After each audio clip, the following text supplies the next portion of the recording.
अस्सलाम वालेकुम नाज़रीन, प्रोग्राम टेस्ट प्रोग्राम के साथ मैं हूं अफजल अयूबी। स्टेट बैंक को खुद मुख्तियार इदारा और भारत के साथ तजारत होनी चाहिए।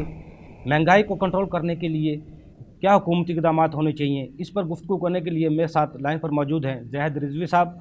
आप 3 बार सूबाई निगरान, वज़ीर ख़जाना, वज़ीर कानून रह चुके हैं, माहिर टैक्स अमूर हैं, एडवोकेट सुप्रीम कोर्ट हैं। ज़ाहिद साहब, ये बताइएगा कि जो ECC ने फैसला किया था भारत के साथ तजारत करने का, लेकिन अब वज़ीर आज़म साहब कह रहे हैं कि जब तक कश्मीर का मामला हल नहीं होगा भारत के साथ कोई तजारत नहीं की जाएगी।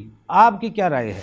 सबसे पहले तो है कि ये जब भी नेशनल किस्म के इश्यूज़ आते हैं तो आप हमेशा जो इसके महकमे हैं ECC की मीटिंग में उनसे आप ब्रीफ लेते हैं। जैसे अब ये कश्मीर से तजारत का था तो ECC को ये चाहिए था कि वहाँ पर ब्रीफिंग लेती फ़ॉरेन ऑफिस से और इंटीरियर मिनिस्ट्री से, और उनसे पूछती कि भाई हमारे लिए आपकी एक्सटर्नल पॉलिसी क्या है, क्योंकि ये अब इशू जो है इसको इशू बना देती है जो गवर्नमेंट है, हालांकि इसकी कोई ज़रूरत नहीं थी। फिर इसको जाके जब कैबिनेट में डिज़ोल्व किया, नहीं तो ये पहले ही अगर वो उससे ब्रीफिंग ले लेते और इंटीरियर मिनिस्ट्री से उसका बैकग्राउंड ले लेते तो ये कभी भी ना होता।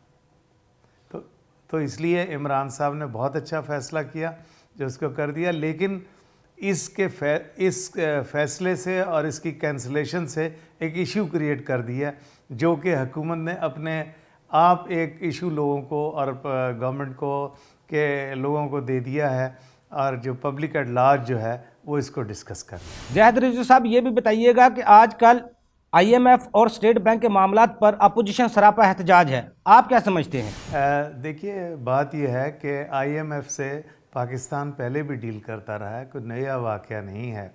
तो अगर आपकी कॉम्पिटेंट किस्म की टीम होती है तो वो निगोशिएट करती है और वो एक एजेंडा लेके आते हैं और वो उसको चाहते हैं कि उसकी मैक्सिमम वो रिलीफ वो अपनी तरफ से ले लें, और इधर से आपकी जो टीम होती है वो उसको कोशिश करती है कि उनको कम करे या उसको डिले करे और अपने मुल्की हालात को देख कर करती है।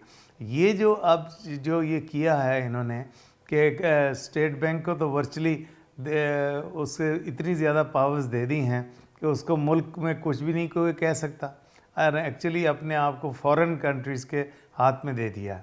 और नंबर 2 जो है, ये इसी तरह इन्होंने ये जो हालात हैं जो IMF ने और चीज़ों को बिजली पानी हर चीज़ पे बढ़ाने का क्या है उसको करते हैं, लेकिन आप निगोशिएट करते, आप सिर्फ इतने थोड़े से अमाउंट के लिए आप अपनी सब कुछ आज़ादी बेचने को तैयार हो गए।